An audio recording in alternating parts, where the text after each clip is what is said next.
Pagkatapos ng unang aberya, napaayos na natin si Ampon mga kuys. At ngayong araw naman ay babiyahe tayo pauwi ng Pangasinan para ituloy ang break-in ni Ampon. Dahil malayo nga ang magiging biyahe natin ay naglagay na din ako ng oil cooler. Tapos may dalawang fan sa harap.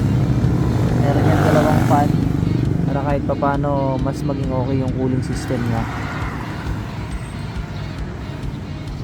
Yan yung update natin kay Ampon ngayon mga kuys.